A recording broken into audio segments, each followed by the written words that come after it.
Mark Christopher, and I'm an alcoholic. All right, Mark. I was telling people out front I was a little nervous, and I've done this quite a bit, but my nerves still kick up a little bit. And then I come in, and Matthew said, I'm going to record you.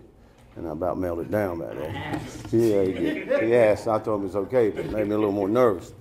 So what we're talking about out front is what I know is that nervousness is on the root of my problem. It's a self-centered fear. See, I'm worried about what somebody's going to think of me while I'm up here rather than carrying the message. So I'm going to do my best to carry the message tonight. It's a blessing to be here. I never thought I'd be here ever. And I'm so glad I am here. And I appreciate the opportunity to be here. My sobriety date is 6/24, 2011. We'll get to why that's important to me. It has a special meaning to me, and we'll get to that in a little bit. But what I'm going to try to do is tell you what it was like, what happened, and what it's like today, and try to give you a little experience, strength, and hope. And I hope I can do that. I go to the Wilder Building a lot. If you go to the Wilder Building, you see me there a lot. And so that's kind of my home. It's the Wilder Building in Aberdeen. But anyway, I was raised up in Aberdeen, North Carolina, on Crest Drive. Had a mother and father that stayed married their whole life. My mom stood at the sink every day of her life, and I sang Amazing Grace and the Old Rugged Cross. Took us to church every Sunday. My dad marched to a different beat. And what I know today, and a lot of what I say up here tonight, I've heard in other places, and I relate to it. And thank God I do, because that's what keeps me here, I believe. I heard a man say one time that you don't have to drink for alcoholism to kill you. And what I believe today is my dad died of alcoholism, untreated alcoholism. When he died, I'm going to jump around here, but that's a big deal to me, because when he died, he thought I didn't like him while I was standing by his bed, and the truth is I didn't. Because and what I know today about working this program, Alcoholics Anonymous, is and doing them 4 steps, and that 5th step with a sponsor is I was afraid I was going to be just like him. And the fact is, in some cases, I turned out worse. So with that, I'll go back as far as I can remember, and I share this in meetings sometimes. I remember sitting in a 4th grade classroom looking out the old rollout windows out across the playground, and wondering what's the matter with me. Why am I so nervous? And that went on for quite a while. I just didn't feel like, we hear it. I say that because I think it's a common thread in a lot of cases is I just knew I wasn't quite right. And I think my mama knew that too. And so I was a knee baby. And for y'all that don't know, a lot of people know what a knee baby is. Some people don't. I was the next to the youngest. And my mama held me real close, my whole life. And I heard a lady say in these meetings one time, and her mom about loved her to death. So I knew my mama loved me, and my daddy did too. And I know that today, and I'm grateful for all they did for me. So I went through high school, and I used to say the first time I felt what I call the warm blanket of alcohol or drugs was when I was 13. But what I know now, I remember I was talking to Harold from the colony one day, and we were talking about I had broke my arm when I was little on a skateboard. And I remember being in the hospital and the doctor saying, I'm going to give you this shot, and I want you to count to 10. And y'all know what I'm talking about. And I got to about 5 and said, I like that feeling. And that was the first time I ever felt the warm blanket. Now, the first time I ever felt it with alcohol, I was 13 years old in the back seat of my brother's car at Atlantic Beach, North Carolina. And I forced down a 16-ounce stovepipe. And I had drank before then, but never really got the whole thing down. And I remember sitting in the back seat. And I'm not sure, I don't think I thought it was going to fix everything, but I knew I liked it, and I was going to feel it a whole lot more. And I did. So I'm going to tell you something real quick is I hadn't been drunk over 14 years, but you heard my sobriety date. So there's some other things going on. I was an opiate user, in the end. And what I found out about that was you couldn't smell it. You could get away with it, eat like a horse, work like a horse till you didn't have it. But I know this, I was drunk and on the run no matter what I was doing. I know that today. See, I got caught up in that a little bit in treatment, but had a good counselor that straightened that out for me. So anyway, I made it through high school. I graduated when I was 17. Told him I was going to move out the day I graduated. Couldn't wait to get out, and I did. Moved to Wilmington, North Carolina. Here's the thing about that is I had a free ride to college because my dad was a disabled vet, and wouldn't do nothing with it. I didn't want nothing to do with it. I thought I was going to take this shortcut. I had a chance to manage a steakhouse at 17 years old in Wilmington, North Carolina, and I went and done that. Assistant manager with my brother, went and done that, and the waitresses, steakhouse, Wrightsville Beach. So we just continued, and over time we put together a deal, and we come back to Southern Pines with a steakhouse. So a lot of y'all might remember they just tore the old building down. It was the Western Steer. We run it for about a year, and I just kept doing what I do, And when that didn't work out, I went to work at Ingersoll Rand, ran a machine there for a while, and decided I'm gonna go back to college. Well, now about this time, I'm really thinking, boy, I sure wish I'd have went to college when they was gonna pay for it, because I ended up working full time, second shift at Ingersoll Rand, and drinking the whole time, and went to school on first shift at Sand Hills, and ended up getting a couple of degrees there, and did well with them. I landed a job at a lot of people might know it's called Power Boss in Aberdeen, North Carolina, and ran that plant for several years and made triple digits. And all that did for me was make me think I was God and I was doing it all myself. I know that today. Traveled around the world, and I had this innate ability to find the armpit of whatever country I was in, and shut it down. I don't matter where I was at, I found out where it was at. I mean, it's just what I did. I ain't proud of it, but what I do know is the whole time, I believe I was born with this disease, and the whole time my life was progressing. And in the end, when I left that job, that's what I do is I wanted to blame everybody for that job going away, but what I know was it was untreated alcoholism. That's why I lost that job. When I lost that job, I had an opportunity to go to work, had a sweet deal. I was going to go to work up north with another company, and I was just going to be a consultant. And I've never told this part before. I was thinking about it tonight is I wasn't even going to have to leave my house, right? All I had to do was fax this guy my paperwork, and I was going to be a consultant from home and make almost what I made. And what I did was I pulled my 401 out from the job I had previously, went up into my shop, and stayed there till it was gone. And when it was gone, I called the man and said, "Hey," and he said, "Who are you?" Pretty much. He said, "We don't need you no more." And I was devastated. So what am I going to do? For the last 8 years in my addiction, I'm going to tell you my story, and I am, but a lot of people might say it was a high bottom. Some people might say it's a low bottom. Some people might say it's a medium bottom. It was my bottom. And I know today it's the last one I got to know if I just do Alcoholics Anonymous. I've got a wife and 2 boys. Mike talked about them, and they're just, I'm so blessed to still have them.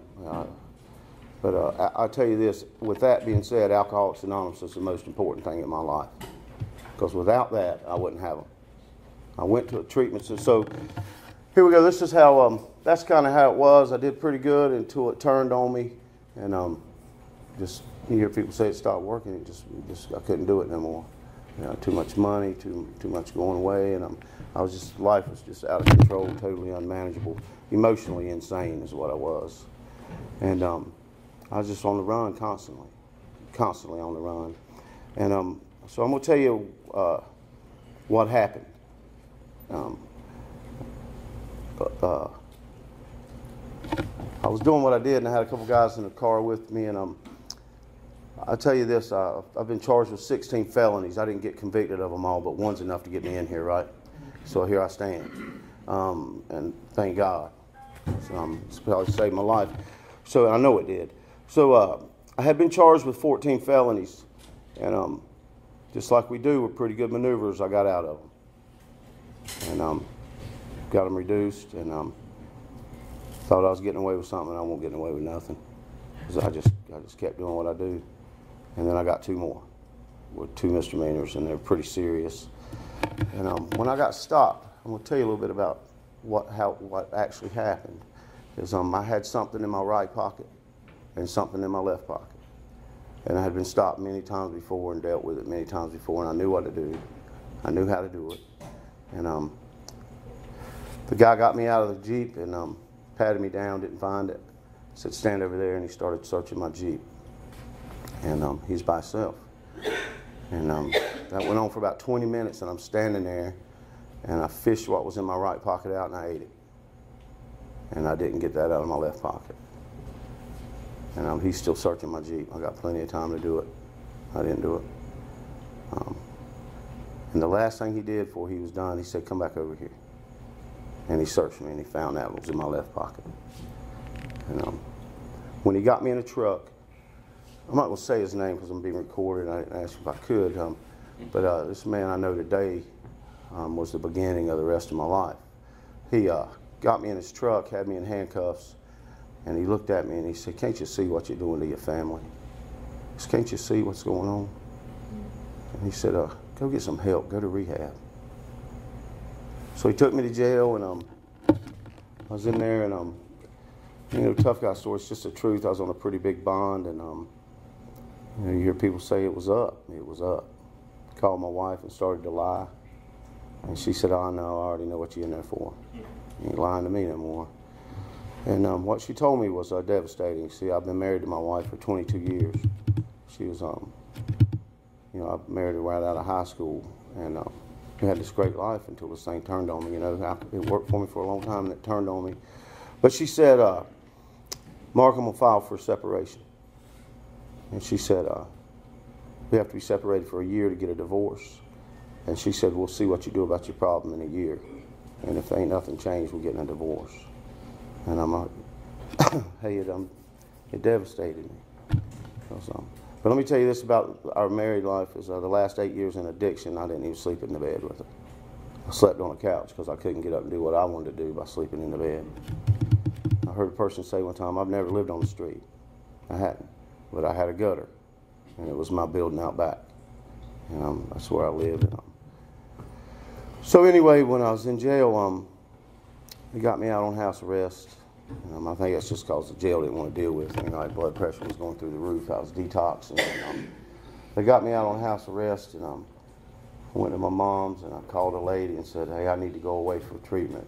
And I didn't even call it treatment. I didn't even know what treatment was. I said, I need to go away and get some help for a year. And she said, you don't need no year. All you need is 28 days in Rockingham. So she told me how to do it. She told me to go to Daymark Recovery Services, and that's what I did. I went to Daymark Recovery Services, and they assessed me, and I called Robert. They got Robert on the phone down at the colony, and he said, when can you come? And I said, today. So I was staying at my mama's house, and I'm on a house, and I didn't really want to be at my mama's house. Confused, didn't really know what was going on. So anyway, see, can't come today. And see, what I had done when I got out of jail, I went straight to the doctor and told him my back was hurting me, and got what you know, and that's just what I did, you know. So Robert said, are you on any medications? And I told him, yeah. And he said, well, nah, we total abstinence here. So you know what I did? Went home and ate the whole bottle. That's what I did, busted. So anyway, that's just the truth. That's what I did. I mean, it's just a wonder I have a liver today. You know, some of the things I did, and I know a lot of people can relate to that. But anyway, so I'm gonna tell you a little bit about how arrogant and egotistical I was, and I try not to be today. Because when I got to the colony, he told me to come in a couple of days, and I couldn't come in with anything, so I did. And I showed up at the colony, and when he's doing my intake, I apologize for this, but this is just what was said. Is I told him I didn't need any backsliding group of alcoholics for a support group. I said it with some pretty bad language, and so I cleaned it up. But you know, that just shows you what I know, right? Because today, I just told you it's the most important thing in my life. I didn't know anything about Alcoholics Anonymous. Never stepped a foot in Alcoholics Anonymous. Drove by the building, didn't pay no mind. Never didn't know anything about treatment, but I'm going to tell them I don't need it. You know, contempt prior to investigation. So what I did was I didn't have any choices. What happens while I went to treatment? If I had any other options, I wouldn't have went to treatment. No, I just wouldn't have. And I was in there for about 2 weeks, and you know, a lot of times, I think in recovery, for me, I don't realize really what I'm getting or what's happening until later. You know, and how special it is later, what's going down. And you know, I was in there, and I'm arrogant, egotistical. I remember Harold comes in to talk to me while I'm sitting in there with Robert, and I ain't really worked in about 8 years, you know, and I'm going to let him know I'm a 3-figure man, right? And I really hadn't hit a lick, you know, here and there, but I'm going to let him know I made 3 figures before, you know. Harold since told me that, yeah, he got up and walked down there, so we'll see where his arrogant ass goes. And so I apologize, but that's what he said. Anyway, what happened was I just did the classes, and you know, you get your chores and everything, and I'm doing that there, and I'm not getting it. That's just the fact. I'm not getting it. And I happened to be down there on the anniversary of something that was a big deal for Harold, tragic, and we went to church. I remember him telling me, I don't know, everybody know about the CD King Baby? Talks about being this egomaniac. Yeah. I remember him saying, "What you listening to today?" He's looking at my workbook, and I said, "King Baby," and he said, "That's a good one for you." And he walked out. And man, when I listened to that thing, I couldn't stand Harold. Couldn't stand him. What made me so mad. But he got up there one Sunday, you know, he does a church service there, and he was behind the pulpit, and he was telling about an experience of his, and he started crying. And I started crying. And something happened. I'm not sure what it was, but something happened. And that Monday morning, I looked him in the eyes. I moved to the front of the class, and I looked him in the eyes. It's like I woke up. I realized what was going on. And I looked him in the eyes every time he was in the room. And I've grown to really love that man, and he knows it. So anyway, in treatment, you know, back then they walked us through our first 5 steps, and I did it the best I could while I was there. I don't want to leave this out. I didn't really sleep for my first 18 days in treatment. So I was detoxing pretty hard. I'd get a 15-minute nap here or there.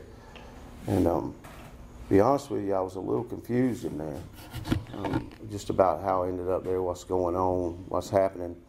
And, you know, I tell people this, I'm going to tell you a little something, is I had a little bit of a spiritual experience in there.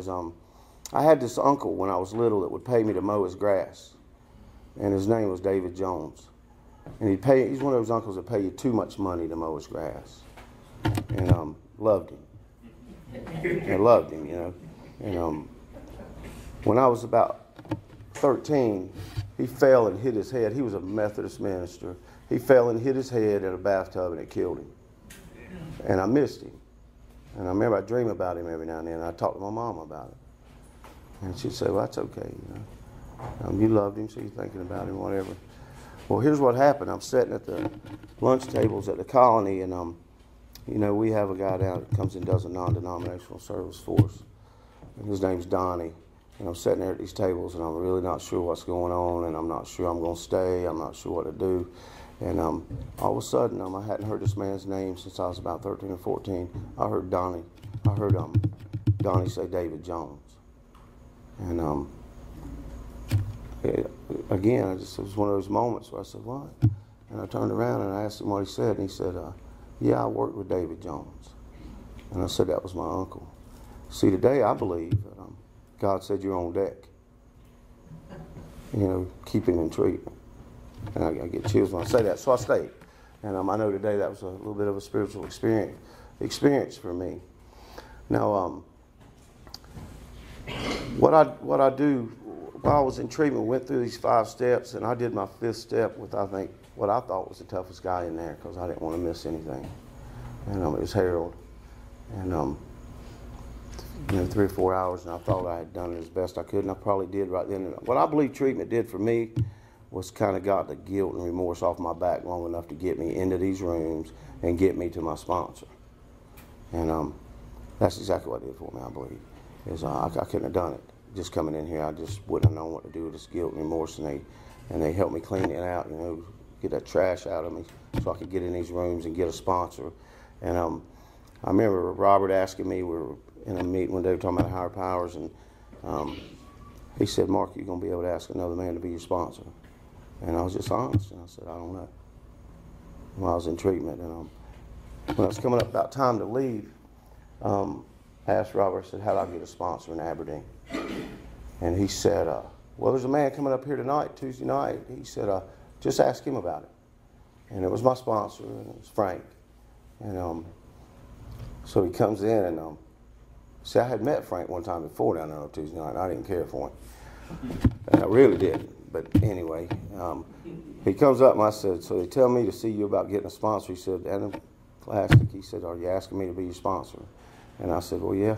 He said, "Well, ask me then." So I did. I said, "Well, will you be my sponsor?" And he asked me the 2 questions. Are you really licked this time? And are you willing to go any length for victory over alcohol? And I tried to answer him right then. He said, "Don't answer me later." He said, "It's very important. I want you to think about that." And he walked on in the chapel, and man, I'm out there cutting circles in the dining room, and I went in there and said, "When do I answer these questions?" And he said, "You already did." And then we started on our road. Now I'm going to drop back a little bit. I'm going to tell you about these letters my wife was writing me while I was in treatment. See, I wrote her a letter pretty much the first week and said, "I'm fixed." And she wrote me a letter right back and said, "Good, you ain't coming here." So what happened is she kept writing me these letters telling me, and what it did was help me realize what I had done to them. She'd write me these letters and tell me how peaceful she was with me gone. Man, it was cutting my heart out. But what I knew to do was I shared them with my counselor. And so I went to Robert and said, "Will you put me on a list for a halfway house?" And he wouldn't do it. And she ain't letting me, she ain't wanting me home. And I'm coming up on the end, so I know what it's like to be in the ditch, because I wasn't sure where I was going to stay, where I was going to go after treatment. And asked again to be put on a halfway house, and Robert explained, said, "Man, I'm not putting you on a halfway house, because if I do that, you're going to grow apart from your family."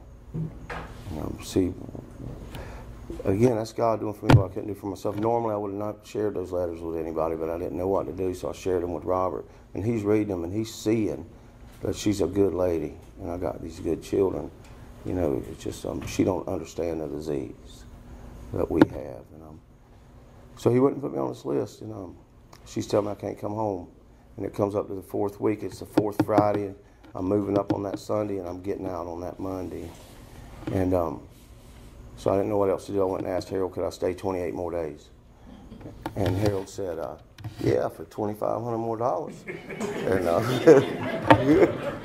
And I didn't know whether he was kidding or not. I was just at wit's end, kind of, But what they had been working on us about was patience. So I won't go ask him again. I meant that. I'm not asking him again. And I didn't. I kind of thought he was kidding, but wasn't sure. But we went into the chapel. They have this little thing for when you get promoted, and they have a time before everything goes on. Say this is a time we set aside for gratitude. And people say what they're grateful for. And my wife sat beside me, my 2 boys, and my brother. And I'm sure they're confused about this whole situation, or more than I was. And Harold, people said what they were grateful for, and Harold said, "We're grateful that Mark's willing to stay with us 28 more days."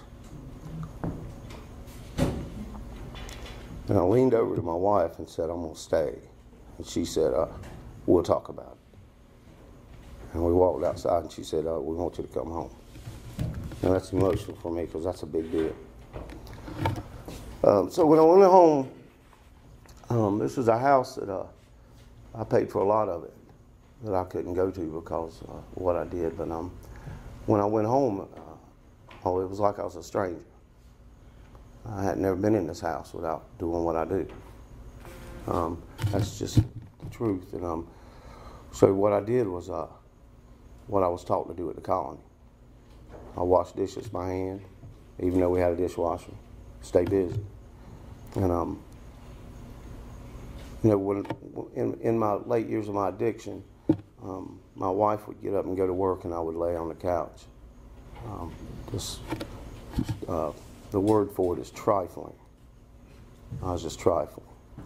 And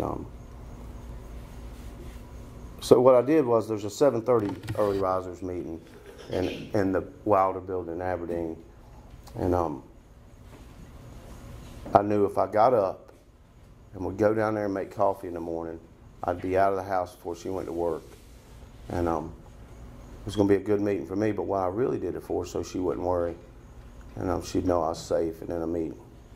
So I did that every day of my life. I'd get down there at 6:45 and make coffee, and then be out there, and the meeting started at 7:30, and we'd get over at 8:30, and then I would come home. I'm going to tell you this about my son, my 15-year-old. He's 17 now. He was 15-year-old when I was in treatment, and I had a 11-year-old. And I told my wife when I went to treatment, I don't want him to know what I was doing. And you know, in treatment they tell me you better figure out who you are and what you are. You better not be ashamed of it. You better do what you got to do to treat this thing. So first visit they came, I wrote my wife a letter and said I need to tell them the whole deal. So what I did was an expanded version of what I'm doing here tonight. Is I just told them about my addiction from the first time I ever got high to that day in treatment.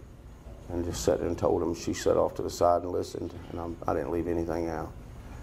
And but I'm out of treatment, and I'm at home, and I'm behind the house with my son. I don't have a job yet.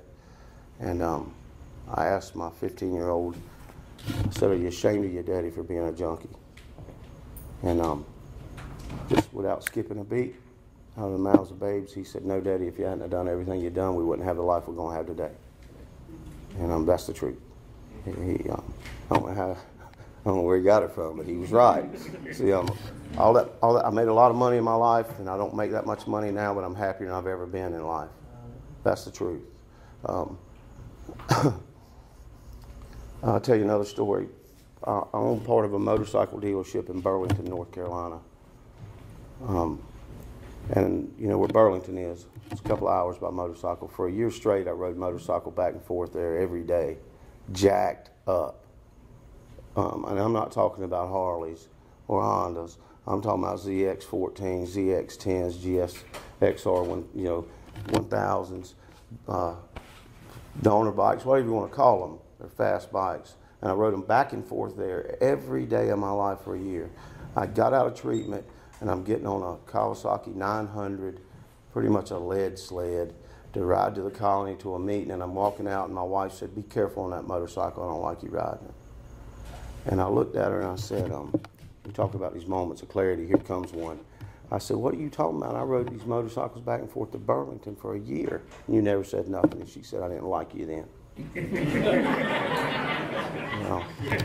Hey, talking about a moment of clarity.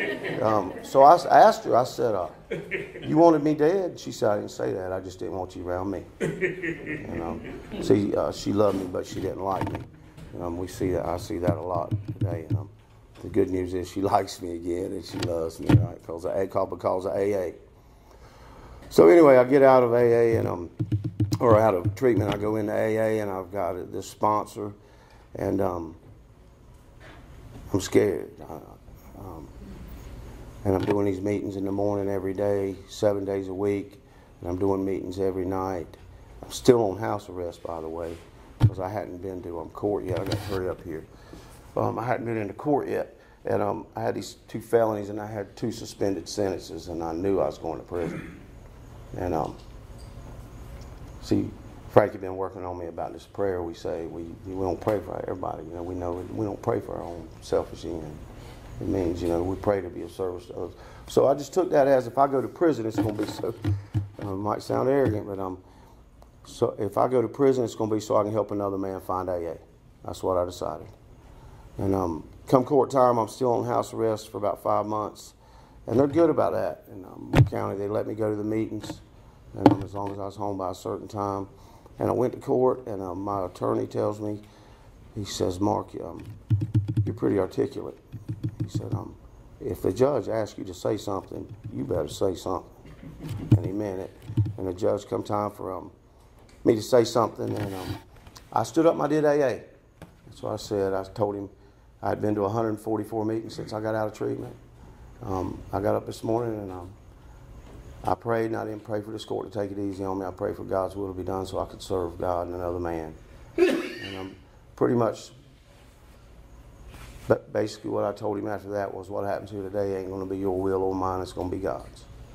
And he said, go back home and keep doing what you're doing. That's what he said. And so that's what I did.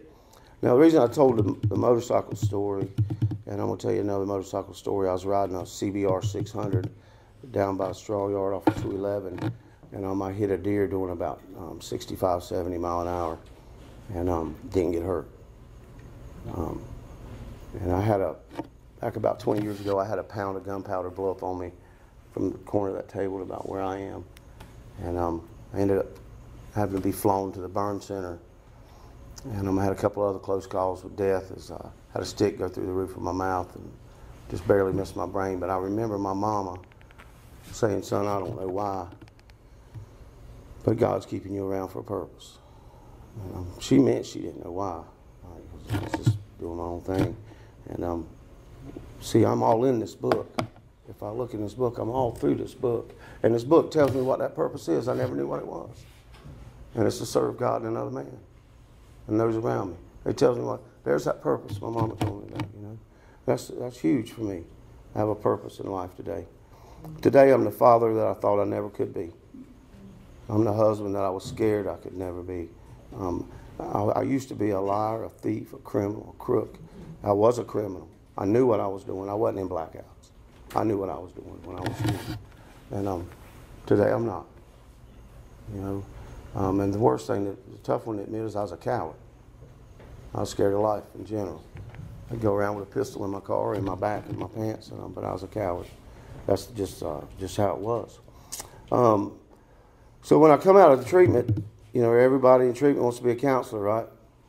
And I come out of treatment and I go back to Harold, and I'm doing okay, and I tell Harold, I'm going to school. I'm going to be a counselor. And Harold said, I don't care what you do, but you going to work. And that's what he said. He said, you got some responsibilities. He said, you might have enough money, you ain't never got to work again. And I don't. He said, but you're going to go to work. And I was going home from church one Sunday, and there's this fella in my life. AD knows him really well. His name's Jeff. And he runs a landscaping business. He's my brother-in-law. He was the best man at my wedding. And in the last 8 years of my addiction, I couldn't stand to be around him. He's a spiritual man. And I'd go up and sit down, and he'd start talking, man, I just couldn't take it. And I know today it was the evil in me. It was the absence of God is what it was. And but we're coming home. Remember I told you a story about my wife not liking me, right? So I'm coming home from church, and I pull into this guy's yard. Connie said we probably ought to go by and see Jeff and Angie. And I said, okay. And we pull in there, and there's my mother-in-law's car. Man, I ain't seen her since treatment. Now, if my wife don't like me, you know my mother-in-law. It ain't good. And I remember telling her sitting in that car, I don't want to be here. And she said, well, we'll leave then. And I opened the car door up and put my foot on the ground and got out. And see, that's not what I normally do. I normally let that fear walk all over me and leave and just take that way out, but I didn't. And the reason I'm telling you that is this brother-in-law of mine, I don't have a job still, and I'm coming out of treatment. I'm just trying to do what I can do. And I go out to his building where his office is, and he's in there, and I walk in. It's the first time I've seen him in a long time. And I look across the back of his office, and he's got this board on the wall. It's one of these dry erase boards, and there's just names wrote all over it. And it's his prayer list. And out of all that, I picked out something. See, Frank had been working on me. We ain't going to get blessed unless it's so we can be a blessing, right? And I seen on there it said, bless Mark so he can be a blessing. And I sat down in there, and he was complaining. It was August, and he was complaining that all his guys were going back to school. He was losing them. He didn't have enough people to do all of his work. And I said, well, I can help out. I need a job. He said, man, it's hard work. And I said, well, I'll try. He said, it's humbling work. I said, well, they tell me I need to be humbled. He said, I can't pay you much. And I said, I don't need to get paid much. And he'll tell you now it's the easiest interview he ever had. I went to work for him, and man, that was a huge part of my recovery, because I do all these meetings every week, and then this guy's spiritual too, and I could ask him questions, and he helped me out along the way. And he shared with me one time, he said, you know, Mark, every time I see a dove, I tell God I love him because he first loved me. And, you know, I remember telling Frank straight out of treatment, I believe in God. He said, I ain't enough. You're going to have a relationship with God, so you have to spend some time with him. And he told me that, man, I was out there, and I'm out of shape now, but I was a lot worse out of shape then. And we're doing yard work in August. Man, I'm about to die. I mean, literally, I'm thinking, this is why God did it, so I could die.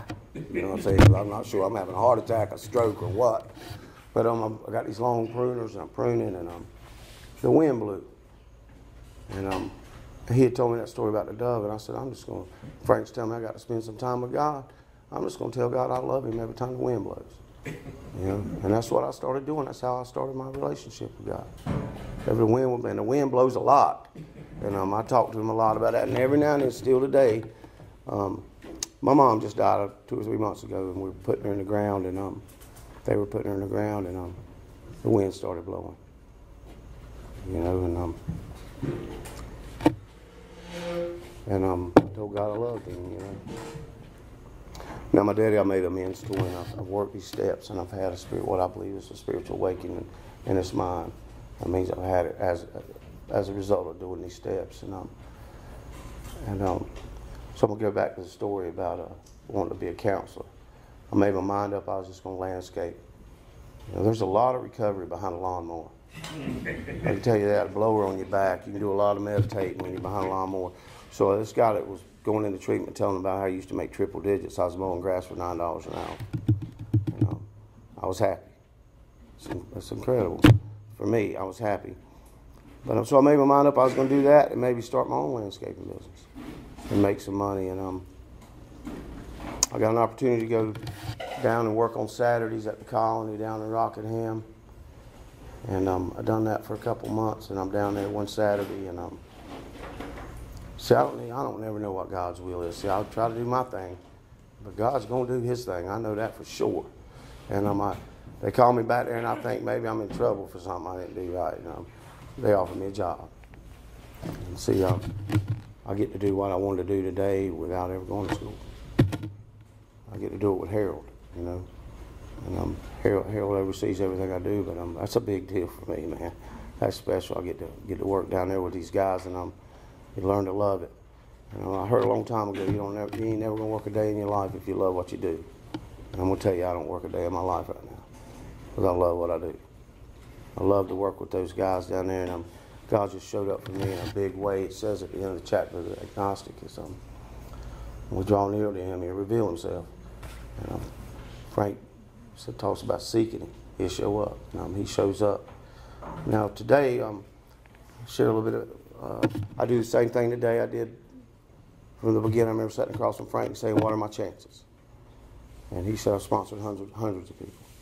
And he said, not one of them has drank that does what I'm going to tell you to do, which is what I was told to do. So I made my mind up right then. I was just going to do what he said. And that's just what I do. We're talking about it out front, and we hear it in meetings all the time. Sometimes I don't like it. Sometimes I don't maybe not want to go to a meeting. And here's the scary one. Sometimes I think I don't need it, but I just do it. I just go do it. I'm going to do it. I was walking by my wife last Sunday. It's thunder and lightning. She wanted me to stay home and watch a movie. She said, you got to go to that meeting tonight. I said, yeah, I do. And she didn't ask me again. She knows I do. So all she's got to do is remember. She remembers what it was like. She's gone to meetings with me on Saturday night for a long time. Mike talked about that, my little boy. And I'm going to tell you this, it's not really part of my story, but that's huge for me, is my little boy going to these meetings with me, because sometimes I see me and him and it scares me. But see, he can take my recovery with him. He can get it, what he needs. maybe my problem was God working on his problem before he ever has it. I don't know. But he knows the seed's planted. He knows where to go. I know God knows what he's doing. Right? And there's a reason. If my little boy's sitting in an AA meeting beside me, he's there for a reason. He's got to be. He's supposed to be there, right? Because it's there. Those meetings, those speaker meetings on Saturday night were huge for my family because they got to hear everybody else share their story and understand there's more people like that. It ain't just this choice. We got a problem, and we got to treat it. You know, so she's never given me a hard time about a meeting. I just, so I've been doing these meetings, and I want a little more time at home this past week, and I've been doing five meetings a week at night, and Sunday, a little bit of a Sunday morning meeting, and I text Frank and said I want one more night at home, which would mean 4 meetings a week, and I said, gave him the nights I was going to go. What do you think? And he sent it back and said okay. And I went home and told my wife, I said, I don't believe I'm going to go to the Friday night meeting no more, so I'll be home with the family. She said, that's up to you. You know, you do what you need to do, because she remembers how it was. I already said life was good today, didn't I? So really, I do have a good time with this thing. You know, it says in the book there's an underlying seriousness. I've had the opportunity to sponsor some guys, and what I know is AA works. If you do AA, it works. Talks about a fellowship that'll grow up around you, and it has grew up around me, and I love it every day. AA's been really good to me. I'm probably leaving a lot of stuff out, but what I can tell you is what it was like. It was hopeless. What had happened is I thought was the end was my bottom, and what it's like today is better than I ever knew it could be. I got a life I never knew existed. I didn't give me my life back. It gave me this life I never had any clue was out there. And I'm eternally grateful. And thank you for listening.